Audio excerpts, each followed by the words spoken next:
Refraction of light. Refraction of light समझने के लिए हमें सबसे पहले समझना होगा लाइट के बारे में। लाइट ऐसा माना जाता है कि लाइट के पास डुअल नेचर होते हैं। कैसे नेचर होते हैं? डुअल नेचर होते हैं। Light has dual nature. माना जाता है कि light can behave as particle, light को एज अ पार्टिकल भी मान सकते हैं, और दूसरा बिहेव एज वेव। इसका क्या मतलब है? इसके बारे में ज्यादा हम डीप में हायर क्लासेस में पढ़ेंगे, पर अभी के लिए हम इतना जान सकते हैं कि लाइट को ऐसा माना जाता है, इसके पास डुअल नेचर होता है। Light can behave as a particle and behave as a wave.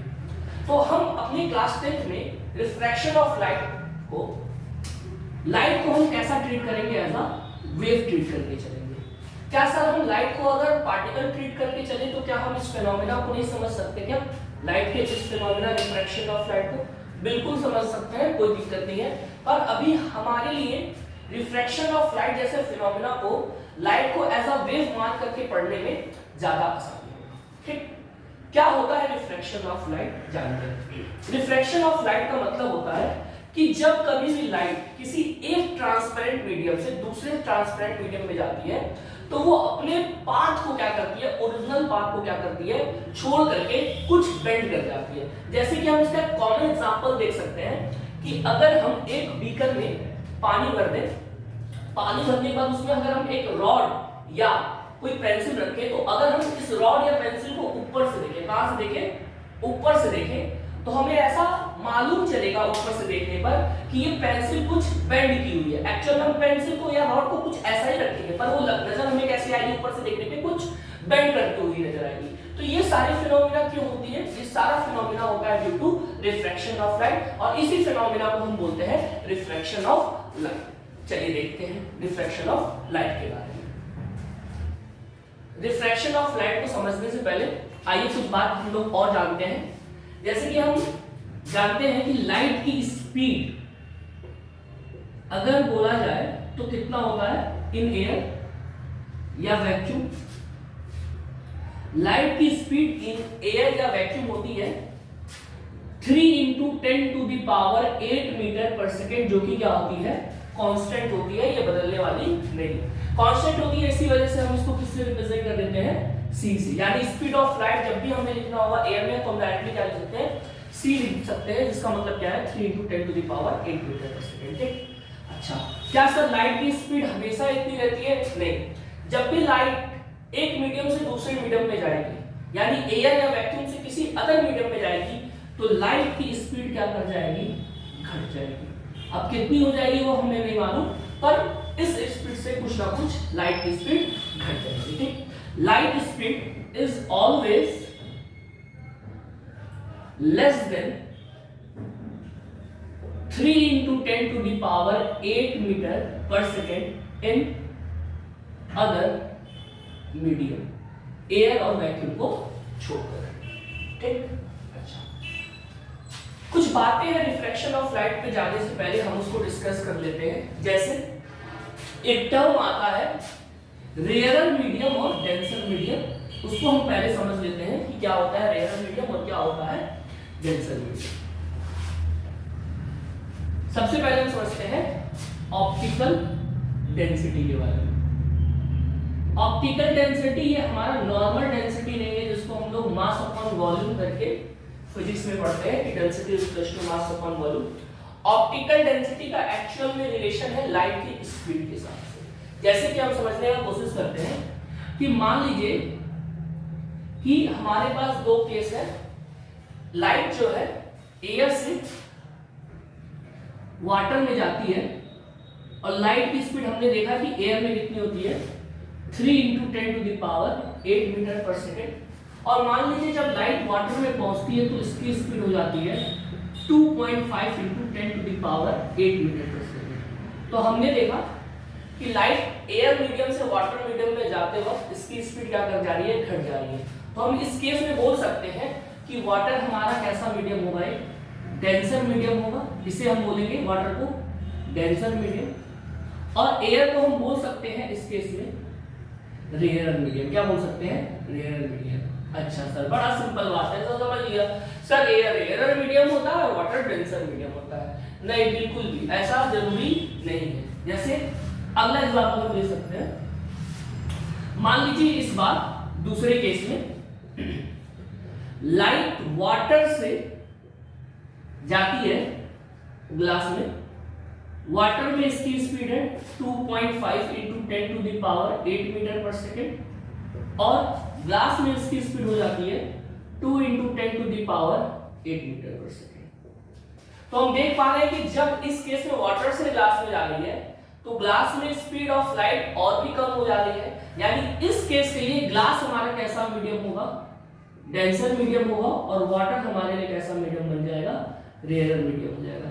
यानी कि कोई भी फिक्स नहीं है कि कौन सा मीडियम रेयर है और कौन सा मीडियम डेंसर है। हो सकता है कोई ऐसा भी मीडियम आ जाए जिसमें लाइट की स्पीड ग्लास से भी और कम हो जाए, तो हमारे लिए उस कंपैरिजन में ग्लास रेयर हो जाएगा और वो मीडियम दूसरा क्या हो जाएगा? डेंसर मीडियम हो जाएगा। यानी कि जिस मीडियम में लाइट की स्पीड कम हो उसको हम बोलेंगे डेंसर मीडियम, और जिस मीडियम में लाइट की स्पीड उसके कंपैरिजन में ज्यादा हो तो उसे हम बोल देंगे रेयर मीडियम। ठीक। अब हमने रिफ्रैक्शन ऑफ लाइट को, अगर हमसे कोई पूछता है कि क्या है रिफ्रैक्शन ऑफ लाइट, तो हम बोल सकते हैं, आइए देखते हैं क्या बोल सकते हैं। When a ray of light passes from one transparent medium to another transparent medium, then it changes its actual path and get bent, or this phenomena is known as refraction of light। Refraction of light में हम लोगों ने कुछ चीज experimentally observe किया है। जैसे कि मान लीजिए हमने दो मीडियम लिया हुआ है, दो ट्रांसपेरेंट मीडियम। एक ट्रांसपेरेंट मीडियम है अपना एयर और दूसरा ट्रांसपेरेंट मीडियम है अपना वाटर। तो जैसा कि अब जान रहे हैं आप कि एयर में लाइट की स्पीड ज्यादा होगी और वाटर में लाइट की स्पीड कम हो जाएगी एयर के कंपैरिजन में। तो हम इसको बोल सकते हैं एयर हमारे लिए कैसा मीडियम होगा? रेयर मीडियम होगा बच्चों, और वाटर हमारे लिए कैसा मीडियम हो जाएगा? एक डेंसर मीडियम हो जाएगा। ठीक। हमने देखा कि जब कभी भी लाइट एक रेयर मीडियम से डेंसर मीडियम में जाती है तो ये लाइट हमेशा क्या करती है? इसको जाना कैसे चाहिए था? सीधा। पर ये लाइट एक्चुअल में इस तरफ ना जा करके लाइट क्या कर जाती है? कुछ नॉर्मल की तरफ क्या कर जाती है? बेंड कर जाती है। आप देख रहे होंगे मैंने यहां पर एक लाइन बनाया हुआ है। इस लाइन को हम बोलते हैं इंटरफेस बोलते हैं। क्या बोलते हैं इसको हम? इंटरफेस। इंटरफेस मतलब हो गया बाउंड्री, यानी कि एक ऐसा सरफेस जो हमें बता रहा है कि इस सरफेस के उधर कोई और मीडियम है और इस सरफेस के इधर कोई अदर मीडियम है। ठीक। और इसी बाउंड्री और इंटरफेस से हम एक परपेंडिकुलर लाइन ड्रॉ करते हैं। यहां आपको डॉटेड लाइन दिख रहा होगा। इस परपेंडिकुलर लाइन को हम बोलते हैं नॉर्मल बोलते हैं। क्या बोलते हैं? इस परपेंडिकुलर लाइन को हम लोग नॉर्मल बोलते हैं। नॉर्मल एक इमेजिनरी लाइन है जो कि हम हमेशा बाउंड्री से परपेंडिकुलर ड्रॉ करते हैं। जो लाइट यहां से आ रही है इसे हम बोल देते हैं इंसिडेंट रे, और जो लाइट एक मीडियम से होकर दूसरे मीडियम में जब जा रही है इसको हम बोलते हैं रिफ्रैक्टेड रे। अच्छा, तो हम देख रहे हैं कि जब लाइट, इंसिडेंट लाइट एक रेयर मीडियम से डेंसर मीडियम में जा रही है तो उसे कुछ ऐसा जाना चाहिए, पर ये किधर की तरफ बेंड कर रही है? Towards normal. तो हमने एक फेनोमेना बहुत अच्छे तरीके से नोट किया रिफ्रैक्शन ऑफ लाइट में कि जब कभी भी लाइट रेयर मीडियम से किधर जाए? डेंसर मीडियम में जाए, तो लाइट हमेशा किधर बेंड करती है? Bend towards normal. अच्छा, ये इंसिडेंट रे नॉर्मल के साथ जो एंगल बनाता है उसको हम रिप्रेजेंट करते हैं आई से। आई का मतलब होता है यहां पर, आई से है एंगल ऑफ इंसिडेंस। आई का यहां पे मतलब है एंगल ऑफ इंसिडेंट। और रिफ्रैक्टेड रे जो यहां पे नॉर्मल के साथ एंगल बनाता है इसको हम बोलते हैं, इसको हम डिनोट करते हैं स्मॉल आर से। क्या दिख रहा है बच्चों आप लोगों को? स्मॉल आर, ठीक है दिख रहा है। स्मॉल आर क्या है हमारे यहां पर? एंगल ऑफ रिफ्रैक्शन है। ओके, नोट करिए इसको फटाक से, फिर आगे हम बात करते हैं।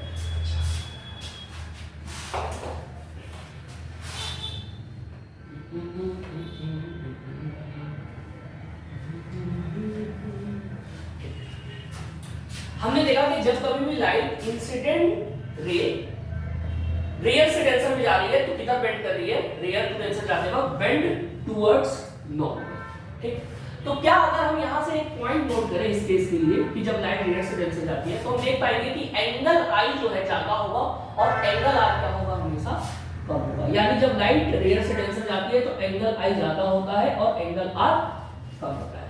सिर्फ इसी केस में होगा जब लाइट रेयर से डेंसर जाएगी। अच्छा, एक चीज और हम बात करते हैं यहां पर, हमसे कभी कभी पूछा जाता है कि ये लाइट कितना डेविएट कर गई। क्या पूछा जाता है हमसे? कि जो इंसिडेंट लाइट है वो कितना डेविएट कर गई, कितना डेविएट कर गई। भैया इसको जाना कैसे चाहिए था? इस इंसिडेंट लाइट को जाना कैसे चाहिए था? ऐसे जाना चाहिए था, पर ये जाते वक्त कितना कितना एंगल डेविएट कर गई।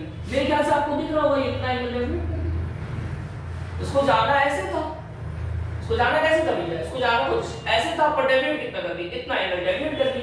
इस एंगल को हम बोलते हैं, किससे डिनोट करते हैं इसको? इस तरीके से डिनोट करते हैं, इसको डेल्टा बोलते हैं। और इसका मतलब क्या है? इसका मतलब होता है एंगल ऑफ डेविएशन। क्या बोलते हैं इसको हम लोग? Angle of deviation. तो अगर हमसे कोई पूछ दे कि बताओ भैया एंगल ऑफ डेविएशन कितना है, तो क्या मैं ऐसा बोल सकता हूं क्या इस केस में एंगल ऑफ डेविएशन,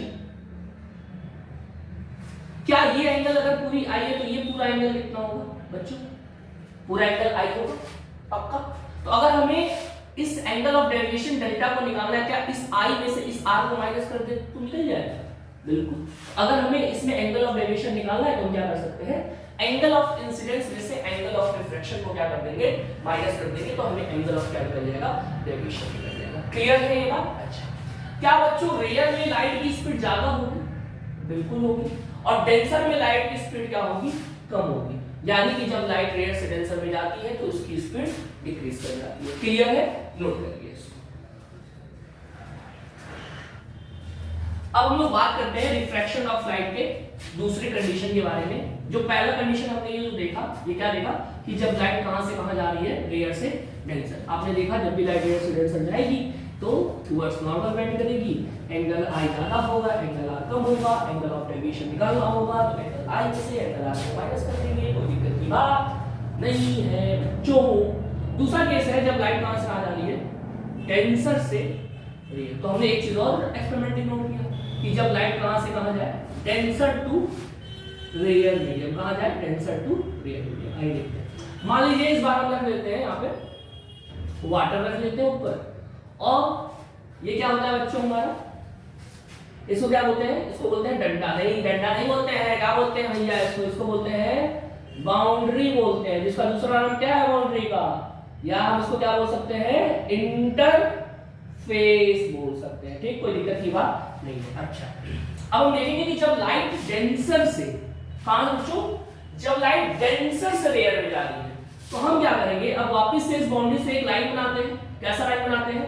जैसा मन करे वैसा बना देते हैं? नहीं, जैसा मन करता है वैसा नहीं बना देते हैं। ये लाइन से बाउंड्री से ये लाइन हमेशा कैसी होनी चाहिए?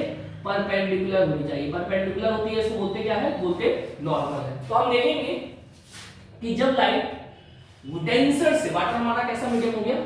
डेंसर हो गया। क्या बार बार बताने की जरूरत है? वाटर डेंसर है, समझ जाओ भैया, वाटर डेंसर है तो बोल दिए, समझ जाओ। एयर कैसा मीडियम है? रेयर मीडियम है। तो जब लाइट डेंसर से रेयर में जाएगी तो हमने देखा कि इस लाइट को जाना तो सीधा चाहिए था, पर इस बार में सीधा नहीं गया। किधर बेंड कर गया? Towards normal. इस बार लाइट किधर बेंड कर गई? अवे फ्रॉम द, इस एंगल को हम बोलते हैं एंगल ऑफ इंसिडेंस और इस एंगल को हम बोलेंगे angle of reflection small r। Clear?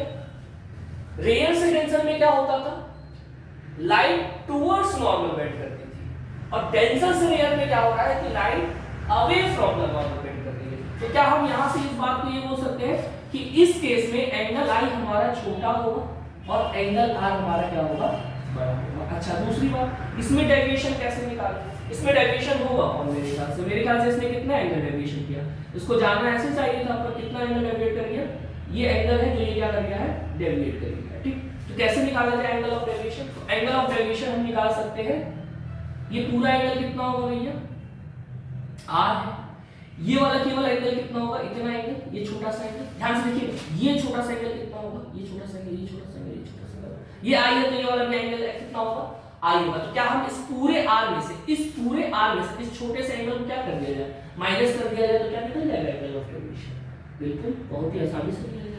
क्या ये बात क्लियर है? अच्छा, हम यहाँ पे देखेंगे लाइट की स्पीड यहाँ पे क्या रहेगी, कम रहेगी, पर जैसे ही रेयर मीडियम में जाएगी तो इसकी स्पीड क्या हो जाएगी, क्लियर है? उतारिए।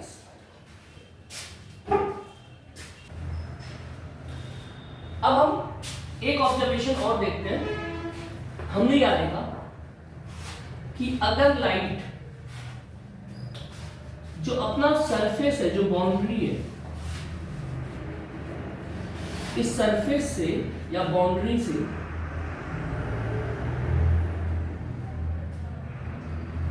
अगर इंसिडेंट रे परपेंडिकुलरली आती है, कैसे आती है, परपेंडिकुलरली 90 डिग्री, तो ये लाइट बिना बेंड किए हुए कैसे चली जा रही है, सीधे चली जा रही है। ये कौन सी रे हो गई हमारी, इंसिडेंट रे हो गई, और ये हमारी कौन सी रे हो गई, रिफ्रैक्टेड रे। अब ये कुछ भी हो, चाहे रेयर से डेंसर में जाए या डेंसर से रेयर में जाए, अगर ये लाइट बाउंड्री से परपेंडिकुलर है तो ये बिना बेंड किए हुए, विदाउट बेंडिंग, ये लाइट दूसरे मीडियम में चली जाती है। तो कई बार हमारा यहाँ से क्वेश्चन पूछता है कि बताइए कौन सा कंडीशन है जहाँ पे लाइट बेंड नहीं होती है, तो कंडीशन है angle I is equal to 90 degree. नहीं भैया, angle I is equal to 90 degree नहीं, एंगल आई क्या होता है, किसके बीच का एंगल होता है। हम क्या करते हैं, जिस पॉइंट पे इंसिडेंट लाइट गिर रहा है वहां पे क्या बनाते हैं, नॉर्मल। तो मेरे ख्याल से इस बार अगर आप नॉर्मल बनाएंगे तो कुछ इसी तरीके से इसी लाइन के ऊपर बन जाएगा।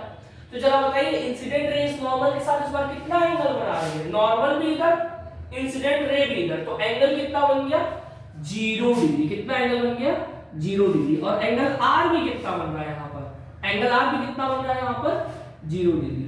तो जिस केस में एंगल आई बराबर angle R is equal to 0 degree होता है, उस केस में लाइट बेंड नहीं करती है। क्या ये बात क्लियर है? ठीक, उतारिए इस बात को। अच्छा, ये चीजें होती क्यों है, इसको हम समझते हैं आगे, causes of refraction of light. Clear है? ठीक, हमने जान लिया रिफ्रैक्शन ऑफ लाइट होता क्या है। अब हम जानते हैं What is the causes of this refraction of light? तो अगर आपसे एग्जामिनेशन में पूछता है कि रिफ्रैक्शन ऑफ लाइट क्यों होता है, तो आप एक कॉज सिंपल लिख सकते हैं, ड्यू टू चेंज इन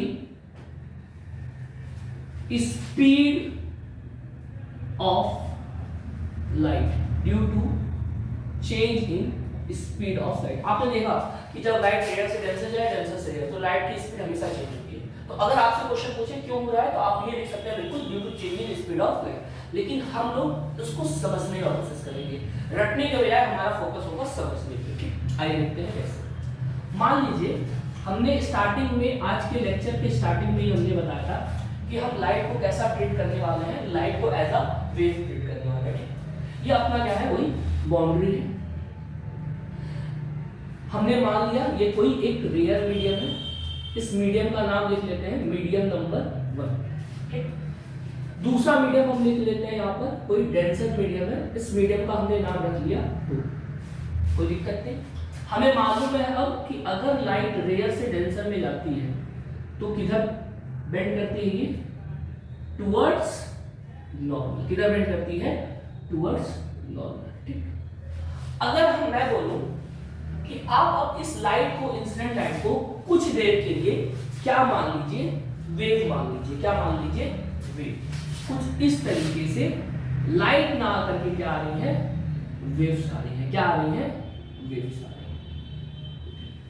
तो क्या लगता है जब वेव्स कुछ इस तरीके से आएंगी, तो अगर मान लीजिए ये अपना वेव का पहला पार्ट है, इस लाइट का पहला वेव है और इसके पीछे बाकी वेव सारी आ रही है, तो आप देख पाएंगे इस बात को कि जब ये वेव जैसे ही इस मीडियम से रेयर मीडियम से डेंसर मीडियम की तरफ जाने का कोशिश करेगा, तो इस वेव का कुछ पार्ट, इस वेव का कुछ पार्ट पहले ही टेंसर मीडियम में चला जाएगा और कुछ पार्ट अभी भी क्या होगा, रेयर मीडियम में बाहर होगा, जिससे होगा क्या, इस वेव के कुछ पार्ट की स्पीड कम हो जाएगी और कुछ पार्ट की स्पीड क्या रहेगी, ज्यादा रहेगी, जिसकी वजह से हम देख पाएंगे कि ये लाइट कैसे बेंड करेगी। ये वाला तो बहुत तेजी अभी भी बढ़ेगा, क्योंकि ये कौन सी मीडियम में, रेयर मीडियम में, कौन से मीडियम में, रेयर मीडियम में, पर इतना पार्ट वेव का कैसा मूव करना चालू करेगा, बहुत ही धीमा, जो कि पहले से डेंसर में जा चुका है। कुछ तो हम देख पाएंगे यहाँ पर कि जो लाइट है वो इस सरफेस पे आने के पास, इस बाउंड्री पे आने के बाद ये वेव जो है हमारा कुछ इस तरीके से क्या कर जाएगा, बेंड कर जाएगा।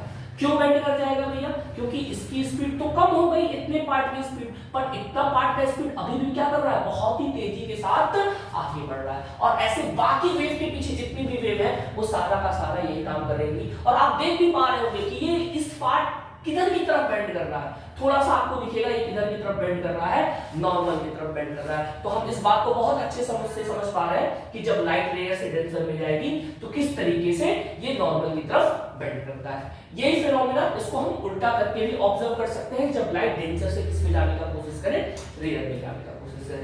क्लियर हुआ ये बात, ठीक। लेकिन आपको क्या इतना लंबा चौड़ा क्लास 10 में बताने की जरूरत है, नहीं, ये बात आप सिर्फ समझ लीजिए, लेकिन लिखना क्या है एग्जामिनेशन में, हमें यही लिखना है, due to change in speed of light, refraction of light जैसे फिनोमेना होती है। क्या ये बात क्लियर है, ठीक। आइए हम अपने तीसरे केस को भी इसी तरीके से समझते हैं, इसी वेव पैटर्न के थ्रू समझते हैं। आपने देखा होगा तीसरे केस में हमने क्या किया था, हमने लाइट को बाउंड्री से एकदम परपेंडिकुलर लेकर के गए थे, जिसके वजह से लाइट बिना बेंड किए हुए कैसे चली जा रही थी, सीधे चली जा रही थी, ठीक। एंगल आई कितना था हमारा, 0 डिग्री था। क्लियर है ये बात। आइए जरा हम इसको इसी वेव पैटर्न से समझते हैं। मान लीजिए लाइट जो इस तरीके से जा रही है, इसको फिर से हमने क्या मान लिया, वेव की तरह मान लिया। तो अगर ये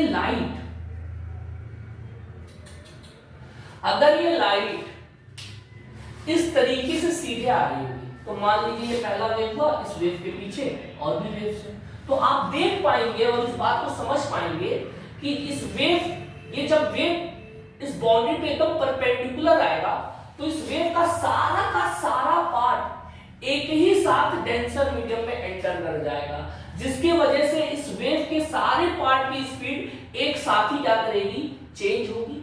इस वजह से हमको इस वेव में कोई भी बेंडिंग दिखाई नहीं देगा। क्या ये बात क्लियर है? इसी वजह से जब एंगल आई 0 डिग्री होता है या एंगल आर उसकी वजह से 0 डिग्री होता है, तो लाइट कोई भी बेंडिंग नहीं करती है। तो मेरे ख्याल से अब आपको ये बात समझ में आ गया होगा एक्चुअल में रिफ्रैक्शन ऑफ लाइट क्या होता है, रिफ्रैक्शन ऑफ लाइट होता क्यों है, due to change in speed of light, और इसका मतलब क्या है ये भी आपने यहाँ पर देख लिया होगा। अब हम बात करते हैं अपने अगले टॉपिक रिफ्रैक्शन ऑफ लाइट के लॉज के बारे में। Laws of refraction of light क्या है? Law of refraction of light, क्या देखिए law of refraction of light के बारे में। Law of refraction of light, total 2 law दिया गया है रिफ्रैक्शन ऑफ लाइट में। पहला लॉ जो कि बहुत ही सिंपल है, पहला लॉ क्या बोलता है? पहला लॉ बोलता है द इंसिडेंट रे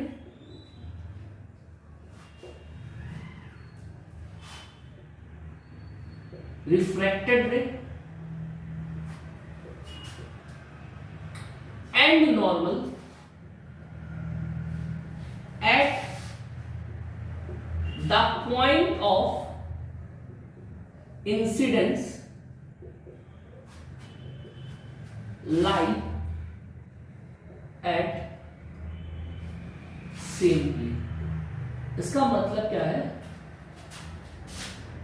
ये मान लीजिए लाइट रेयर से डेंसर में जा रही है, ये कुछ इस तरीके से बेंड करेगी, ये अपनी रिफ्लेक्टेड लाइट हो गई, ये इंसिडेंट लाइट हो गई, और ये क्या हो गया अपना नॉर्मल। इसी पॉइंट को हम क्या बोल रहे हैं, पॉइंट ऑफ इंसिडेंस बोलते हैं। तो क्या बोलता है कि अगर मान लीजिए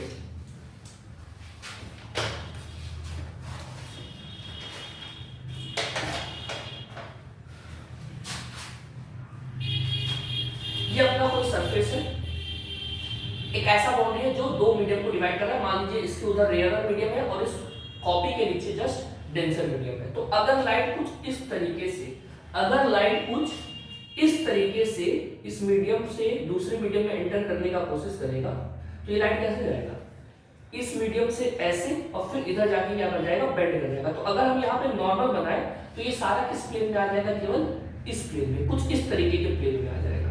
अगर ये लाइट इस तरीके से ऐसा जाए तो ये सारा इस प्लेन में आ जाएगा, ठीक। लेकिन अगर मान लीजिए लाइट इधर मेरी तरफ से होती है, इंसिडेंट रे ऐसे जा रहा है और इधर जा रहा है आप लोगों की तरफ जा रहा है, इधर से आपकी तरफ, तो ये किस तरीके से, ऐसे लाइट जा करके ऐसे जा करके लाइट इस तरीके से निकलेगा। तो हम देख पाएंगे नॉर्मल ऐसे बनाएंगे तो इस बार प्लेन कैसा होगा, कुछ इस तरीके से प्लेन होगा। कैसा होगा प्लेन, इस तरीके से, यानी इंसिडेंट ऐसे और फिर रिफ्लेक्शन रेट ऐसे और नॉर्मल ऐसे, यानी ये तीनों हमेशा ही आप देख पा रहे हैं एक ही प्लेन पे क्या करती है, लाइट करती है। इसी को हम रिफ्लेक्शन ऑफ लाइट का पहला लॉ बोलते हैं, ठीक। अच्छा, दूसरा लॉ क्या बोलता है, दूसरे लॉ को हम स्नेल्स लॉ भी बोलते हैं। क्या बोलते हैं, स्नेल्स लॉ बोलते हैं, और यही हमारे लिए बहुत ही इंपॉर्टेंट है, ठीक। दूसरा लॉ बोलता है, दूसरा लॉ को समझने के लिए हम एक बात को समझते हैं।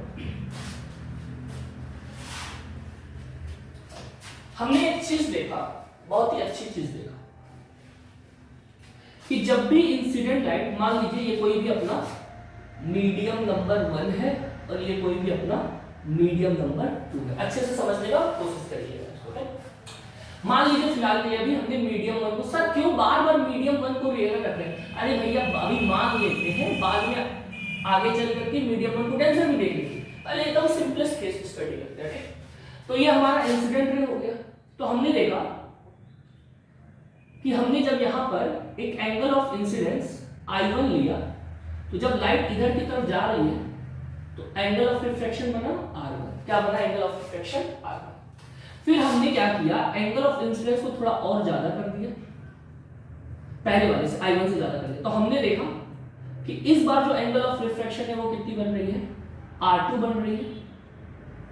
फिर हमने क्या किया, इसको और भी ज्यादा कर दिया, कितना कर दिया हमने, I3 कर दिया। और फिर देखा हमने I3 पे हमें कैसा मिल रहा है, एंगल ऑफ रिफ्लेक्शन करने पर R3 मिल रहा है। तो हमने एक बात नोटिस किया कि अगर हम इस मीडियम को सेम रखते हैं, यानी रेयर से डेंसर में जो मीडियम 1 है और मीडियम 2 उसको सेम रखते हैं, तो हम एक चीज देख रहे हैं, एंगल ऑफ इंसिडेंस ज्यादा करने पर या चेंज करने पर एंगल ऑफ रिफ्रैक्शन भी चेंज हो रहा है, लेकिन इनमें एक चीज कॉमन रह जा रही है या कांस्टेंट रह जा रही है। क्या चीज वो है, वो चीज है कि जब हम साइन I1 निकाल रहे हैं इस केस के लिए, पहले वाले केस के लिए sign I1 upon sine R1, या दूसरे केस में हम sign I2 upon sine R2 निकाल रहे हैं, या तीसरे केस में sign I3 upon sine R3 निकाल रहे हैं, तो देख रहे हैं सारी वैल्यू हमेशा क्या आ रही है, कांस्टेंट आ रही है, और इसी को हमने बोला है स्नेल्स लॉ। बस यही है, हाँ भैया बस यही। क्या चीज, साइन I1, यानी जैसे आप समझ सकते हैं सर I1 कैसे बना है, मान लीजिए यहाँ पे 15 डिग्री था, तो 15 पे यहाँ बन गया 10, कितना बन गया, 15 पे बन गया 10। एग्जांपल ले रहे हैं, यहाँ पे 25 किया, 25 पे यहाँ बन गया 20, 15 पे कितना बन गया, यहाँ पे 15 डिग्री पे यहाँ बना 10 डिग्री, ठीक। हमने जब 25 लिया तो यहाँ बन गया 20 डिग्री, हमने यहाँ 40 डिग्री लिया तो यहाँ बन गया 30 डिग्री। तो हमने देखा कि sine 15 degree upon sine 10 degree का जो वैल्यू आ रहा है, sine 25 degree upon sine 20 degree, sine 40 degree upon sine 30 degree, इन सब के जो वैल्यू आ रहे हैं, इनके रेशियो के वैल्यू आ रहे हैं, वो हमेशा क्या आ रहे हैं, कांस्टेंट आ रहे हैं, और इसी को हमने बोला है स्नेल्स लॉ। क्या ये बात क्लियर है? ठीक। अच्छा, ये जो कांस्टेंट आ रहा है, इस कांस्टेंट को किसी तरीके से हमने जो डिनोट किया है या बुक में डिनोट करता है, वो बोलता है साइन जो भी एंगल ऑफ इंसिडेंस है। मान लीजिए, पहले इतना उतारिए फिर आगे बात करते हैं। उतर गया? चलिए देखिए जरा,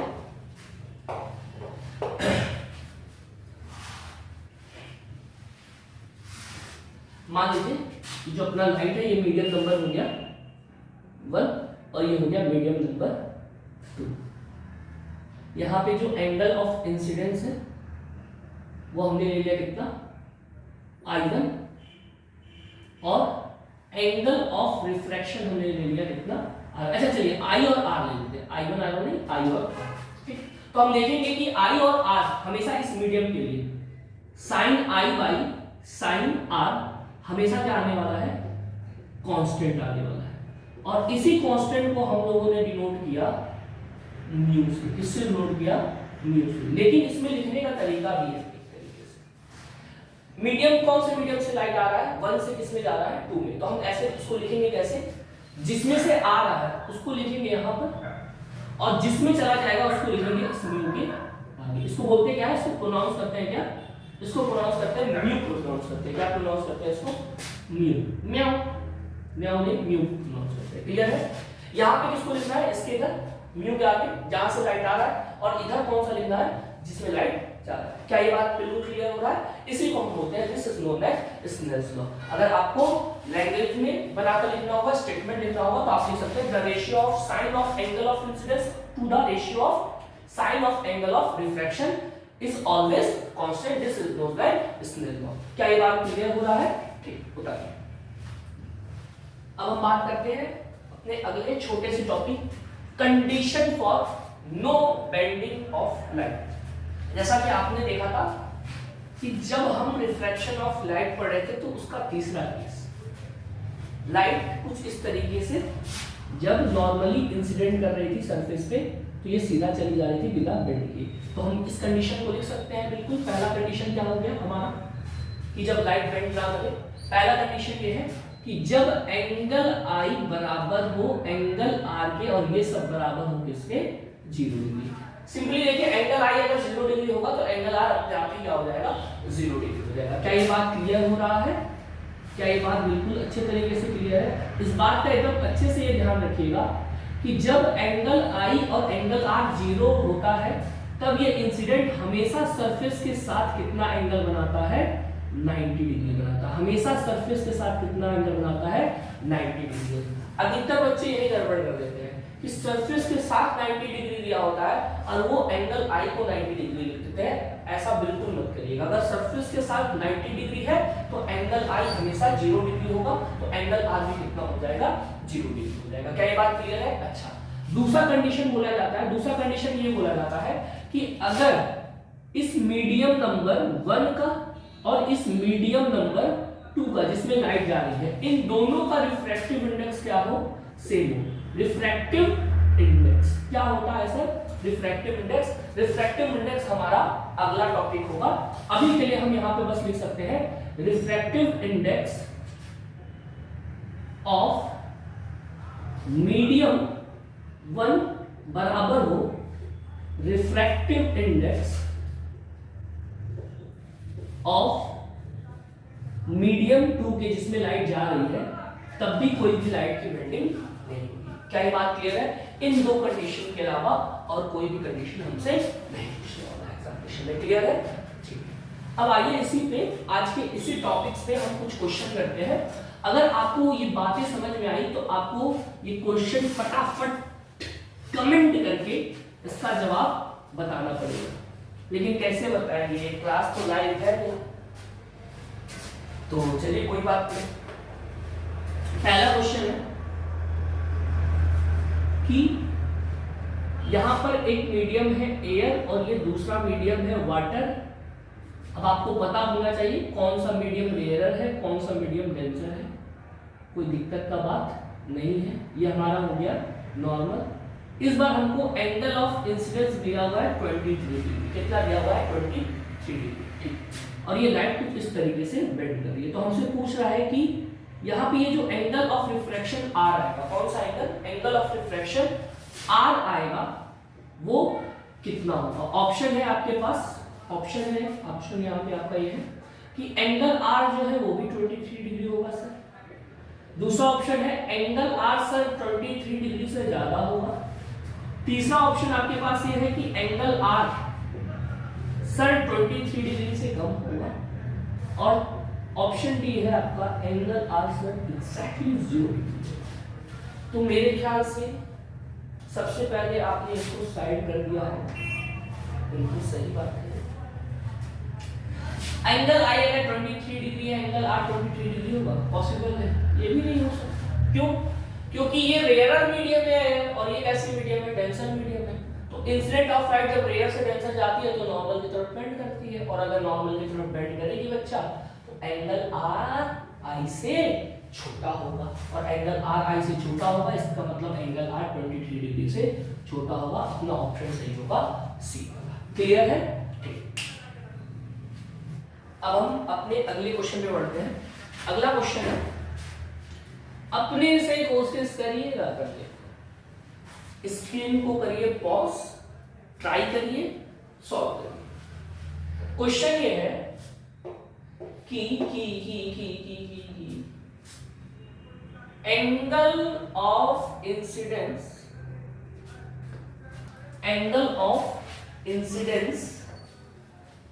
आपको दिया हुआ है 45 डिग्री, और ये रेयर से डेंसर की तरफ जा रहा है, तो ये नॉर्मल की तरफ क्या कर जाएगा? बेंड कर जाएगा, और नॉर्मल की तरफ बेंड करते वक्त ये एंगल बना रहा है 25 डिग्री। तो आपको बताना है एंगल ऑफ डेविएशन कितना होगा। जल्दी से बताइए। मेरे ख्याल से आपको आंसर मिल गया होगा, आपने कॉपी को उठाया होगा, पलटा होगा, तो आपने देखा होगा कि सबसे पहला केस लिखाया हुआ है, जब लाइट रेयर से डेंसर जाता है तो एंगल ऑफ डेविएशन निकालने के लिए एंगल आई में से एंगल आर को माइनस कर देते हैं। एंगल आई गिवन है आपको 45 डिग्री, आप यहाँ रख देंगे 45 डिग्री, एंगल आर गिवन है 25 डिग्री, आप इसको यहाँ रखेंगे, आंसर आ जाएगा आपका 20 डिग्री। क्लियर है ये बात? बहुत ही आसान। जरा अगले क्वेश्चन पे ध्यान दीजिए। अगला क्वेश्चन है आपका दिया हुआ कि इंसिडेंट रे जब आ रहा है तो ये एंगल बना रहा है यहां पर सरफेस के साथ 30 डिग्री, और जाते वक्त जब ये दूसरे मीडियम में जा रहा है तो यहां पर ये एंगल बना रहा है 20 डिग्री। कितना डिग्री बना रहा है? 20 डिग्री। तो आपको बताना है कि एंगल ऑफ डेविएशन कितना होगा, और दूसरा बताना है कि ये लाइट किधर से किधर है, रेयर से डेंसर गई है या डेंसर से रेयर गई है। या ट्राई करिए इस क्वेश्चन को। तब तक हम अगले क्वेश्चन पे बढ़ जाते हैं। सॉल्व करने के बाद एक बार सोचिएगा, हो सकता है बहुत लोगों ने जवाब ढूंढ लिया हो, भैया ढूंढ लिया हो, ढूंढ लिया है तो कोई बात नहीं है।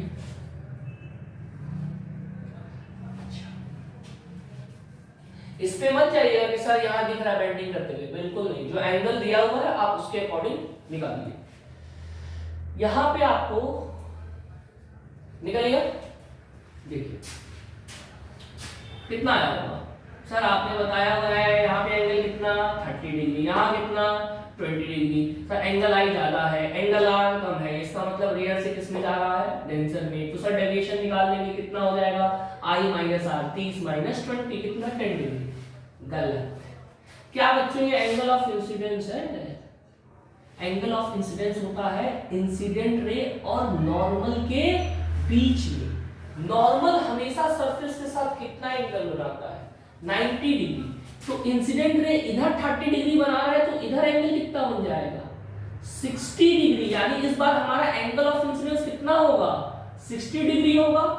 एंगल आर तो नॉर्मल के साथ गिवन है 20 डिग्री, यानी ये एंगल आई ज्यादा है, एंगल आर कम है, इसका मतलब ये कहां से कहा जा रहा है, रेयर से डेंसर की तरफ। तो एंगल ऑफ डेविएशन कितना आ जाएगा अपना 60 degree minus 20 degree is equal to 40 degree. अगला क्वेश्चन है कि एंगल ऑफ इंसिडेंस आपको दिया हुआ है 45 डिग्री और ये एंगल आपको दिया हुआ है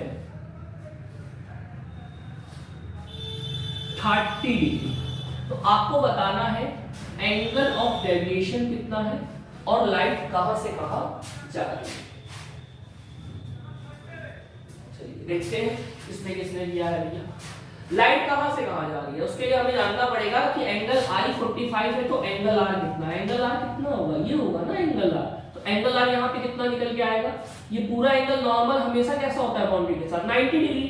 ये नॉर्मल हमेशा बाउंड्री के साथ 90 डिग्री, 90 में से 30 चला गया तो ये एंगल कितना होगा 60, यानी एंगल आर अपना कितना है 60 डिग्री। तो क्या इस बार एंगल आई हमारा छोटा है और एंगल आर कम ज्यादा है। तो अगर एंगल आर ज्यादा है तो इसका मतलब लाइट नॉर्मल से अवे बेंड की होगी, इसका मतलब ये डेंसर से रेयर में जा रही है। और रही बात डेविएशन निकालने के लिए, तो डेंसर से रेयर में जाने के लिए डेविएशन हम कैसे निकालते हैं, एंगल आर में से एंगल आई को क्या कर देते हैं, माइनस कर देते हैं। एंगल आर कितना है 60 डिग्री, एंगल आई है 45 डिग्री, आंसर आ जाएगा आपका 50 डिग्री। क्लियर है ये बात।